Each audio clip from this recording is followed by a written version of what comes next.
네, 일타정치 박영식 시사 에디터 김종욱 전 청와대 행정관님 나와 계십니다. 안녕하세요. 예, 안녕하세요. 예, 정치하는 언니들에서 짧게 하긴 했는데 윤석열이 특검 조사에 오늘 응했습니다. 자진 출석을 했습니다. 체포영장 집행을 통보를 하니까 얼른 세수하고 나왔다고 합니다. 지난 7월 이후 3개월 만에 나온 거라는데 뭐 이런 얘기도 있어요, 에디터님. 내란 특검에 대해서는 윤석열이 김건희 특검과는 달리 좀 말을 듣는 거 아니냐? 뭐 이런 해석도 하더라고요. 어떻게 보세요? 민중기 특검 때 한번 죄송합니다. 이제 난장을 개 난장판을 벌여봤으니까 김건희 특검은 좀 만만하고 검사 출신인 조은서 특검이 하는 쪽은 아무래도 간단치 않을 거라는 뭐 그런 마음이었을지 모르겠는데 그것보다요 굉장히 좀 이른 시간에 집행에 들어갔던 건 사실인 것 같고요. 아하. 그리고 이거 제가 알아보니까 이 영장을 청구해가지고 발부받은 게 9월 말 10월 1일. 예, 1일 뭐 이 정도인 걸로 알고 있어요. 됐구먼.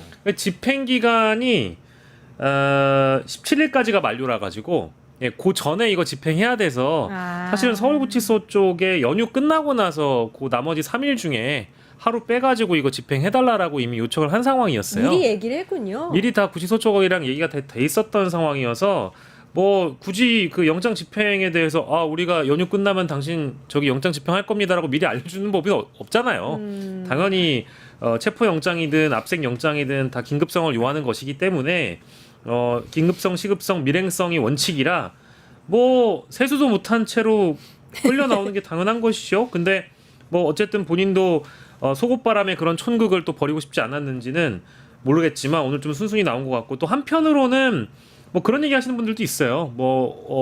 오늘 새벽에 박성재 장관 영장 기각되니까 이때다 싶어가지고 뭐 특검 한번 골려보러 나가는 거냐.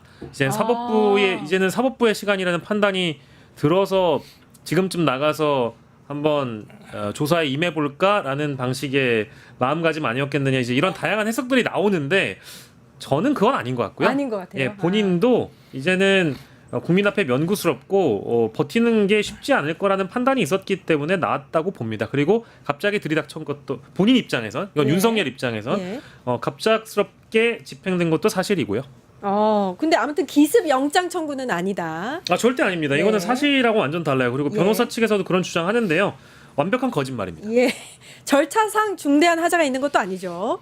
예, 행정관님. 절차상이요? 네, 절차상의 중대한 하자 또 그렇게 주장했습니다. 아니 법원이 발부를 했는데 절차상 어떤 하자를 예. 말하는 거죠? 예. 제가 볼때 뭐 윤석열은 법 위에 존재하는 사람인가요? 그래서 좀 이상한 얘기를 한다. 그래서 제가 볼 때 양측이 변호인단들이다 생각이 들어요. 계속 거짓말을 하고 있는 건데 이제 말씀하셨던 것처럼 왜 나갔을까 이제 많은 분들이 고민스러워 하시겠죠. 근데 지금 박 앵커님은 좀 관대하게 보시는데 윤석열이 국민 여론을 고려할까? 그리고 거기에서 부끄러워할까? 그렇지는 않은 것 같고 전 느낌에는 두 가지 노림수 정도가 있을 것 같은데 하나는 저는 박성재 영장 기각이 상당히 중요한 역할을 했을 거라 생각해요. 영장이 기각되니까 이제 나가도 되지 않을까라는 판단을 했다는 생각이 드는 자신감. 측면들이 있고요. 뭐 자신감이라기보다는 저는 이미 이제 특검과 자기와 예를 들면 대등한 싸움을 할 수 있다라고 판단했다는 생각도 들고요. 국힘 계속 주장하잖아요. 특검이 문제가 있다고 주장하는 방식을 통해서 특검 수사가 문제가 있는 것처럼 몰아가는 방식이 하나가 있고 또 하나는 가장 무서운 데가 어딘지 아시죠? 최혜병 특검이 가장 무섭습니다. 제가 하는 거 보면 가장 일처리 잘하는 것 같다는 느낌이 들거든요. 예. 근데 거기가 특검법이 다시 되면서 교정공무원 지휘권이라고 그렇죠, 하는 걸 그렇죠. 받았어요. 그럼 제가 볼 때는 최혜병 특검은 진짜 끄집어낼 거라고 판단했어요. 예. 근데 이번에 나가게 되면 그 다음에 끄집어내는 문제와 관련해서도 제가 볼 때는 명분을 만들 수도 있잖아요. 맞네. 그러니까 잔머리 대마왕이에요. 이쪽 사람들 윤석열을 자기 비롯해서. 유리한 쪽으로. 그러니까 사전에 이렇게 예방도 하고 그다음에 이미 기각 꺾였으니까 내가 나간다 이제. 박성재 기각당했잖아. 특검 너희들 그따위로 수사할 거야. 이런 제가 볼 때는 매우 잔머리를 쓰고 있다라는 생각이 들기 때문에 전 이제부터 진짜 진정한 싸움이 벌어지고 있다라는 생각이 드는 거죠. 그래요. 국민의힘 같은 경우도 지금 대놓고 그 국감장에서 니네들이 지금 내란 일으키고 있다라고 주장하고 있잖아요. 민주당 보고. 그러니까 저는 과거와 여론이 다르다라는 생각을 하면서 이제는 대등한 싸움을 해도 된다라고 하는 판단들을 하고 저는 오히려 공세적으로 지금 나오고 있다는 생각이 들기 때문에 저는 이럴 때일수록 진짜 여론의 힘들을 모아서 니들이 어떤 짓을 하고 있는지 니들이 하는 짓이 얼마만큼 후한무치한 짓인지 이런 부분들을 확인해야 될 거라는 생각이 들고 또 하나는 이 문제가 외환죄에 대한 예, 수사거든요. 맞습니다. 이 외환죄 수사는 매우 막대한 수사 내용들입니다. 이거 만약에 앞으로 하나하나 사실이 밝혀지게 되고 본인이 밖으로 그러니까 수사에 협조하지 않게 되면 저는 내란죄 플러스 외환죄가 가고 있기 때문에 저는 이걸 또 예방하기 위한 방법이 아닌가 생각도 들어요. 그래서 상당히 다목적인 판단을 한 것 같다는 생각이 들어서 소위 쓰레기 같다 이런 생각이 들어요. 이렇게 하는 행태를 보면 쓰레기 같은 윤석열은 행태다. 쓰레기다. 근데 이제 저 분석이 가장 타당한 그런 분석 같고요. 그래서 아까도 제가 뭐 여러 가지 이제 분석들이 나오는데 예. 이제 그 중에 하나를 이제 콕 집어가지고 교수님께서 말씀 주신 건데 만약에 이제 그게 사실이라는 전제를 하고 그런 전략을 윤석열 측이 갖고 있다라고 하면 이거는 이제 사법부의 대반격을 활용한 특검 피고인들, 특검 피의자들의 수사 협조 전략 같은 거예요. 그러니까 이제 즉 나중에 재판을 가게 됐을 때 재판에 비협조적으로 굴었다라는 피고인이나 피의자에 대해서는 판사님도 사실은 뭐랄까 좀 관대하게 처벌하기가 어렵잖아요. 근데 어찌 됐든 간에 특검의 소환 조사에 응했던 어떤 사례들을 쌓아간다라고 한다면 판사 입장에서도 뭔가 형량을 낮춰주거나 선고를 낮게 줄 가능성도 일부 있기 때문에 이렇게 나가서 어차피 증언은 하지 않지만 묵비권을 행사하지만 일단 출석을 했다라는 명분을 좀 쌓아가는 그림인 것 같고 그 배경이 사법부의 반격에 좀 힘을 실어주거나 거기에 좀 편승하는 단계 아닐까라는 생각이 들어서 사실은 지금 이 출석 문제는 박성재 장관의 영장 기각 그리고 앞으로의 또 다른 뭐 영장 재청구 그리고 사법부에서 있을 사법적인 결정들이 어떤 형태로 또 좀 놀랄만한 결론들이 나오느냐 좀 지켜보면서 판단해야 될 것 같아요. 이제 걱정되긴 합니다. 그리고 시청자분들이 잊지 말아야 될 게 있어요. 예. 진짜 이거 잊지 말아야 되는 건데 이런 일이 벌어지게 되면 새로운 국면으로 넘어갔다고 생각을 하세요. 근데 윤석열이라는 인간은 14번을 재판을 안 나왔어요. 그잖아요. 이거 예. 잊어버리면 안 됩니다. 예. 또 하나는 2번씩이나 체포영장을 거부했잖아요. 한 번은 빤수생까지 하면서. 근데 이 상황에서 본인이 나가기 시작하면 시청자분들이 이 뒤에 거, 과거 잊어버려요. 것들을 잊어버려요. 맞아요. 그래서 새로운 국면으로 갔다고 생각하시는데 그래서 자기가 얘기하는 거잖아요. 뭐 예를 들면 내가 나가는 이유 중에 하나는 뭐 구치소에 있는 교도관들이 너무 고생을 하니까 내가 그것 때문에 나가는 거야. 웃긴 인간이죠. 자기가 빤스 수생하는 바람에 그 고생을 한 사람이 있는데 그런 얘기를 하고 있다. 그래서 진짜 윤상현 의원의 발언이 얼마만 그들에게는 철학인가. 1년만 지나면 다 까먹어. 그러니까 전 시청자분들이 이런 일이 벌어졌을 때 제가 갑자기 왜 나가지? 라고 하는 것도 잘 판단해야겠지만 그 인간이 그 전에 뭘 했는지를 잊어버리시게 되면 또 다른 판단으로 넘어가시는 일들이 많이 벌어져서 네. 그 인간은 14번 재판에 안 나왔고 2번이나 법원이 발부한 체포영장을 거부했는데 한 번은 빤스만 있고 거부한 사람이다라고 하는 것을 절대 잊어버리시면 안 돼요. 기억해야 된다. 예. 근데 저 궁금한 게 있는 게 이렇게 이제 조사에 응하는 것처럼 제스처를 취하면서도 진술 거부권의 영상 녹화도 못하게 하고 뭐 이러고 있는데 외환 혐의 관련해서 변호사 선임은 왜 계속해서 안 하는 거예요? 그러니까 이거 아마 급하게 윤석열 측에서 준비해서 변호사 한두 명 정도 선임계를 뒤늦게 제출할 것으로 알고 있는데 이게 왜 그런 거냐면은 그 특검 쪽에서 이 입장을 굳이 밝힌 이유가 윤석열 측에서 이 소환 일정에 대해서 변호사에게 내가 특검 쪽하고 이렇게 뭔가 조율하고 소통해서 원래 응하려고 했다. 특검 조사에 응하려고 했다는 식으로 오늘 변명을 했어요. 근데 알고 보니까 외환 혐의와 관련돼 가지고는 내란 특검 쪽에서 서류상으로 등록된 외환 혐의와 관련된 윤석열 측 변호사가 아무도 없었기 때문에 선임계조차 내지 않았기 때문에 그런 소통을 할 수가 없잖아요. 예. 근데 이제 말도 안 되는 변명을 오늘 하다 보니까 특검 쪽에서 그냥 변호인 선임서 제출된 바 없다는 입장을 굳이 밝힌 겁니다. 아하. 선임계를 내놓고 나서 그런 변명을 해야지. 지금 오늘 영장 집행하고 나서 이거는 이제 불법한 영장이고 뭔가 이 정치적인 영장 집행이라는 식으로 변호인 측에서 윤석열 측에서 이렇게 반박을 하다 보니까 당신들 외환 혐의 관련돼서 우리한테 선임계도 안 냈잖아라고 이제 공개를 한 겁니다. 그러니까 말도 안 되는 변명을 한 거죠. 거짓말이 또 드러난 거예요. 그래서 이제 낸다고 합니까? 그러면? 낸다는 걸로 알고 있어요. 그 말이 사실이라면 나가지 말았어야죠. 선임기도 안 나고 자기는 뭐하러 나가 또. 변호사는 되게 무능한 것 같아요. 윤석열 측의 변호사들이. 아니요, 변호사들이 무능하다기보다는요. 윤석열과 김건희가 말을 안 듣는 거죠. 아, 말을 안 듣나요? 네, 그리고 제가 볼 때인데 여러 가지 판단들을 하는 것 같아요. 그러니까 지금은 재판과 관련해서 수사 그다음에 재판 절차를 따르는 게 아니라 대부분 정치화 시키고 있어요. 그러니까 이건 사법적인 절차가 아니라 정치적인 쟁투라고 생각하는 거예요. 그래서 그 프레임을 계속 짜는 거거든요. 그러니까 저희들이 이걸 막 섞어버리게 되면 어느 순간 국민들이 편이 갈라지게 되는 상황. 아, 예. 그러니까 상식적으로 저자들이 위법적인 내란 행위를 저질렀고 더 중요한 건 외환죄는 어떤 죄입니까? 외국에 있는 자들을 데리고 와서 예. 소위 일종의 폭동 같은 것이 벌어질 수 있도록 전쟁이 벌어질 수 있도록 하는 행위잖아요. 예. 그러면 전쟁이 벌어지면 어떤 일이 벌어집니까? 국민의 생명을 앗아가고 재산을 파괴하고 국토를 파괴하는 일이 벌어지는 매우 중대한 사건인데 이 사건을 왜 벌이려고 했는가? 자기의 장기 집권을 위해서 하려고 했던 행위잖아요. 예. 그러니까 이건 대단히 큰 사건입니다. 내란도 대단히 큰 사건입니다만 외환이라고 얘기하는 건 우리 서울 이북 지역에 있는 분들 같은 경우는 거의 공포스러운 대목인 거예요. 그러니까 여의도 국회에서 헬기가 날아다니고 장갑차가 들이닥치고 이런 문제들도 국민들이 놀랄 일이지만 평양 상공에다가 드론 계속 올려 보내고 그다음에 거기에와 관련해서 원점 타격 얘기가 나오고 그래서 거기에 대해서 북한이 반응을 했을 때 저는 휴전선 인근 지역 같은 경우 초토화되는 상황이거든요. 그럼 이게 전면전으로 갈지도 몰라요. 전면전으로 안 간다고 하더라도 국지전이 벌어지게 되면 매우 비상적인 상황이 벌어지는 사태입니다. 근데 그 내용 자체가 지금 많이 밝혀지고 있는데 수사는 지금 진척이 안 된 거거든요. 실제적으로. 전 그래서 이제 초입이다라는 생각이 들어서 저는 또 오늘부터 또 다른 어떤 수사 문제와 관련해서 대단히 중대한 내용들이 계속 밖으로 나올 거다. 외환죄가 만약에 지금까지 나온 내용들이 하나하나 사실로 밝혀지게 되면 저는 국민들이 더 경악스러워하시지 않을까 생각이 들어요. 이 부분 관련해서는. 브라더님이 천박스런 윤석열 패거리들 국짐 정신 못 차립니다. 버려야 됩니다.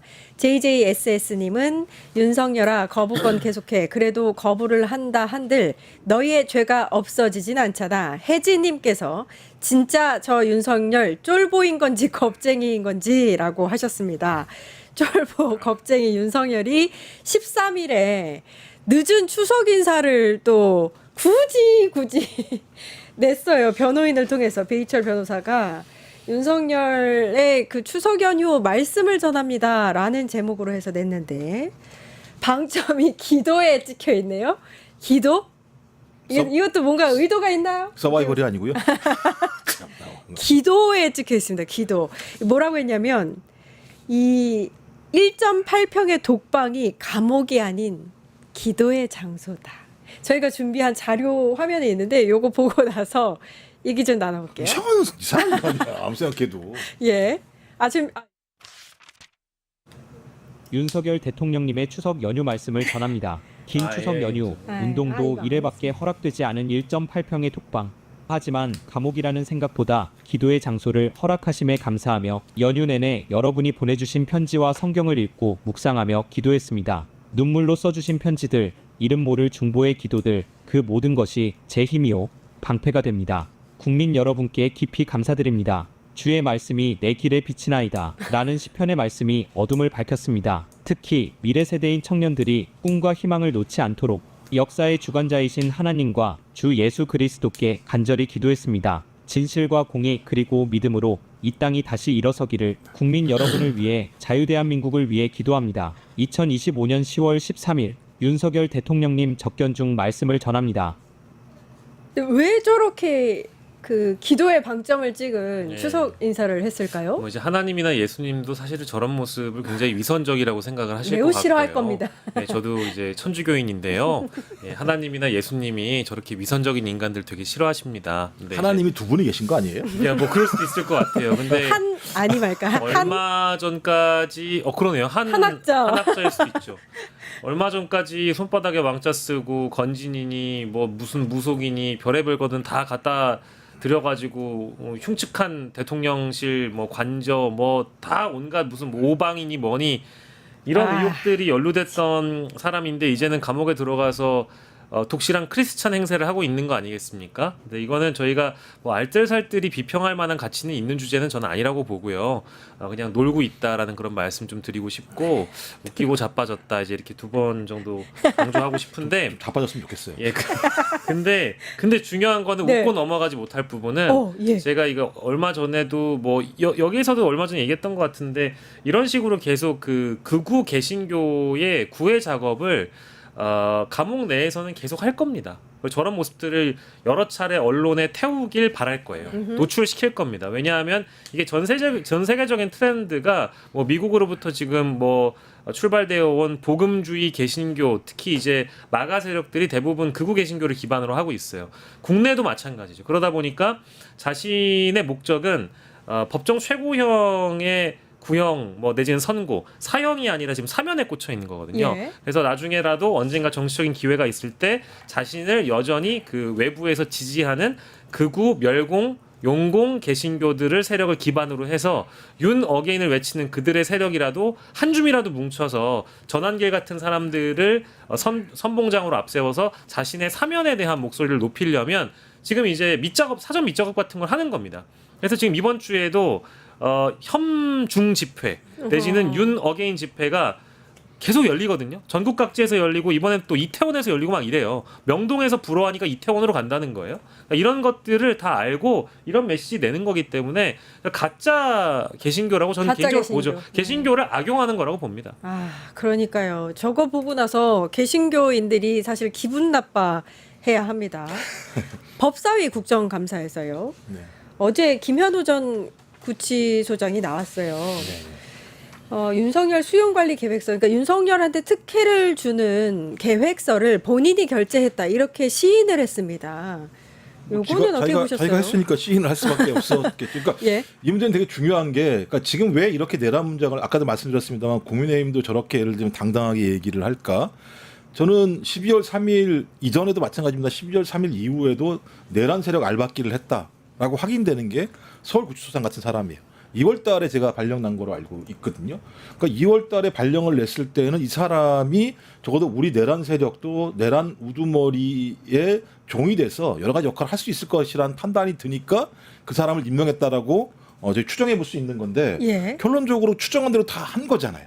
말한 것처럼 체포영장이 발부됐을 때도 마찬가지입니다만 보호장비 같은 거 체크하지 마라고 본인이 지시 내린 것에 사인을 했다라고 얘기하는 건 구치소장이 그 우리나라의 사법부의 체포영장이라고 하는 합법적인 내용들을 막고 내란 수계를 도와주기 위한 행위를 했다라는 거잖아요. 그러니까 예. 정반대가 되는 상황들을 본인 입으로 시인을 하고요. 직접 얘기를 한 거기 때문에 그럼 이런 사람이 그러니까 지금은 다른 데로 안양에 옮겼습니다만 있습니다. 예. 이런 사람이 서울구치소에만 있겠습니까? 도초에 지금 존재하고 있겠죠. 그러니까 지금은 어떤 일이 벌어지고 있냐면 내란 세력을 빠르게 단죄하거나 구속시키지 않게 되면 지속적인 증거 인멸과 입맞추기가 벌어진다는 사실들이 다 확인되고 있는 거거든요. 근데 지금 사법부는 박성재 법무부 장관 구속영장 기각시켜 버리잖아요. 예. 그러면 나와서 뭘 하겠습니까, 박성재가?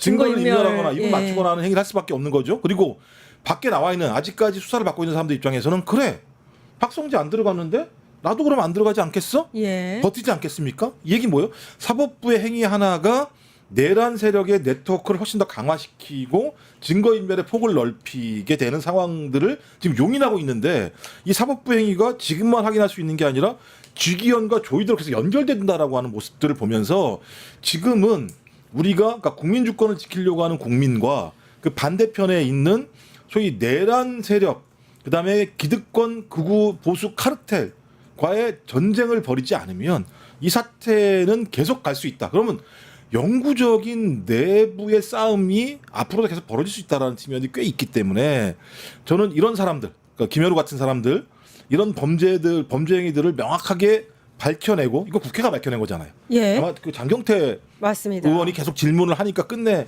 얘기했던 것처럼 이런 얘기가 벌어지게 되면 저희 검찰 수사기관이나 사법부가 명확하게 그 사람들에 대해서 수사한 내용들로 기소하거나 구속영장을 발부하면 그걸 갖다 청구하면 발부를 해줘야 돼요. 이게 안 되게 되면 수사기관도 제대로 수사를 하기가 되게 어려워요. 왜? 수사를 해봤자 영장을 청구하면 번번이 기각이 다 되는 상황이니까 이 신병을 확보하지 못한 일이 벌어지잖아요. 전 그래서 이 김현우 전 서울수장의 사례 같은 경우는 내란 알박기가 얼마만큼 구체적으로 벌어졌고 지금도 우리가 내란을 진압하는 와중에 있다라고 하는 것을 명백히 보여주고 있는 하나의 사례이기 때문에 저는 이번 국정감사에서 이런 사람들이 꽤 나오지 않을까 생각이 들기도 합니다. 예, 뭐 이제 장경태 의원이 이야기를 한 것처럼 이 사람은 실제 수사받아야 될 것 같아요. 맞아요. 그리고 이제 뭐 황제 접견뿐만 아니라 황제 수감 생활이 다 이미 보도가 되지 않았습니까?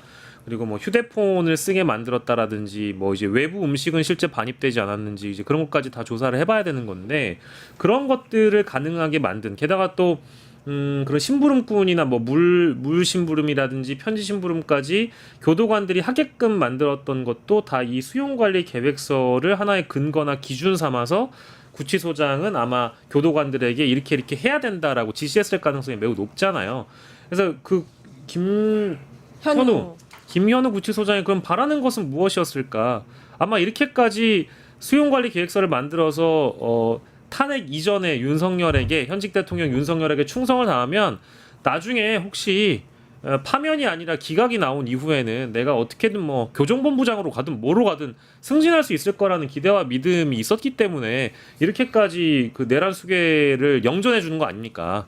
이거는 국민의 이름으로 심판해야죠. 이 사람은 직위 해제시키고 수사 받아야 된다고 봅니다. 예, 안양 교도소장에 지금 재직하고 있는데 바로 직위 해제해서 구속 수사해야 한다까지 말씀을 해주셨습니다. 속보 저희가 여러 가지를 좀 전해드렸는데 정부가 캄보디아 보코산 지역 등을 여행 금지 지역으로 발령을 했습니다. 조금 전에.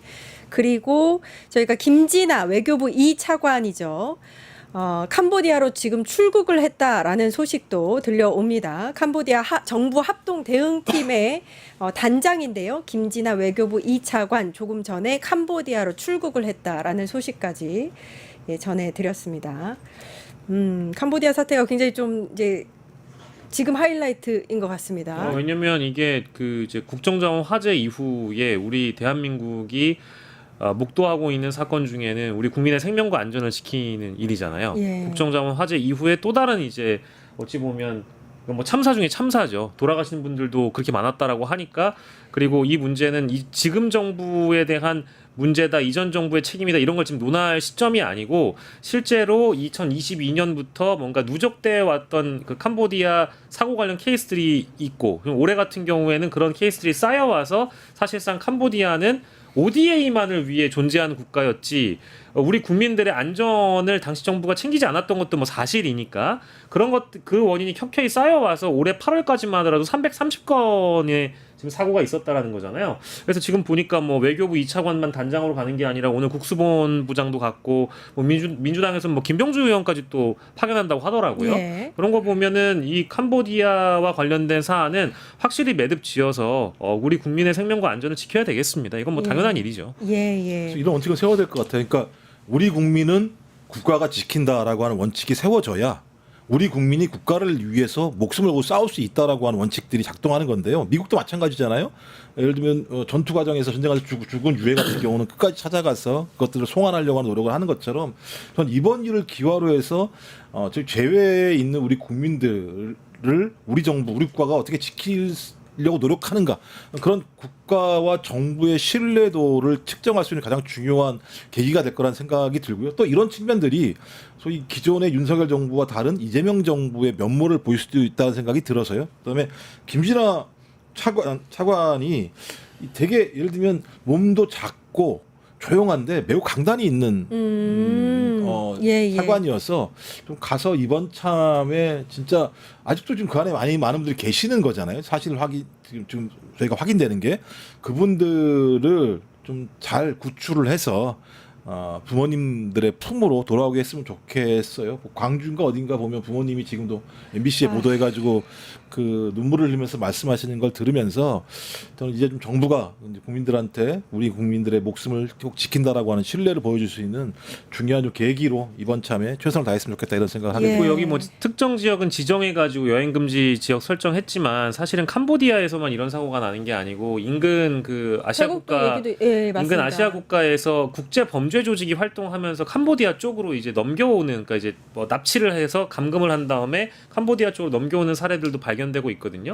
그러니까 이제 각 지역을 가실 때 좀 한번 그 뉴스를, 우리 뉴스가 멀리 있는 거 아니니까 스마트폰 안에 있잖아요. 예. 조사를 한번 해보시고 결정하셨으면 좋겠고, 그리고 두 번째는 이건 이제 일반 국민들에게 좀 당부 말씀이고, 두 번째는 제가 알기로는 오늘도 오며 가면서 봤는데 특정 교회는 아직까지 캄보디아 선교 활동을 가요. 조심하셔야 돼요. 그러니까 지금 이제 계획이 돼 있다고 하더라도 제가 오다 보니까 막 플랜카드를 걸어놨더라고요. 캄보디아 선교 활동 간다고. 그러니까 좀 가지 않았으면 좋겠어요. 그러니까 지금 이 상황이 이렇게 됐으면 선교 알겠는데 이번만큼은 좀 피해 가셨으면 좋겠습니다. 각 교회별로 지금 전국당에 엄청 많거든요. 원래 캄보디아를 많이 가요. 예. 근데 지금은 그럴 만한 상황이 아니잖아요. 그래서 예전에도 왜 그 기억나시겠습니다만은 위험한 지역 한번 선교 갔다가 그 우리 국가가 또 전폭적으로 나서가지고, 그때 노무현 정부 아니었던가요? 예, 그랬던 것 같습니다. 예, 그때도 그 이제 교회분들 구출하느라고 우리 아, 공권력과 예, 예. 우리 그 행정력이 동원된 적이 있는데, 외교력이. 이번에는 이게 지금 장난이 아닙니다. 이거 국제 범죄예요. 납치되면은 뭐 영화에 나오는 그 이상으로 피해를 볼 텐데, 예, 선교는 잠시 뭐 중단됐다가 안전해지면 가시는 게 어떨까 싶어요. 예, 아까 말씀하셔서 전해드리면 정부가 이번 사건을 계기로 해서요, 동남아시아 전역에 유사 범죄에 공동 대응할 수 있도록 그 회원국, 아세안 회원국과의 협력 채널을 강화하겠다라고 밝힌 바 있습니다. 무사히 귀국을 하셨으면 좋겠습니다. 그래야죠. 당연히 그래야죠. 예. 1타 정치 오늘 여기까지 하죠. 박영식 시사 에디터, 김종욱 전 청와대 행정관님 고생해 주셨습니다. 감사합니다. 고맙습니다. 유튜브 구독하고 실시간 채팅과 댓글을 남기시면 매일매일 7,000 TTCO를 드립니다.